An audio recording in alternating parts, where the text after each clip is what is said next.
Center new severe thunderstorm warnings coming out for Collin and Dallas County. Stand by as we alert other stations in the area on wbap.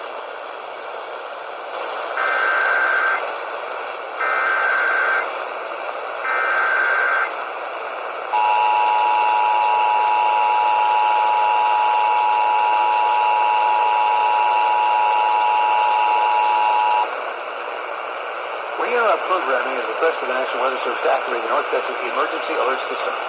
The National Weather Service issuing new severe thunderstorm warnings for Collin and Dallas counties until 8:30 tonight.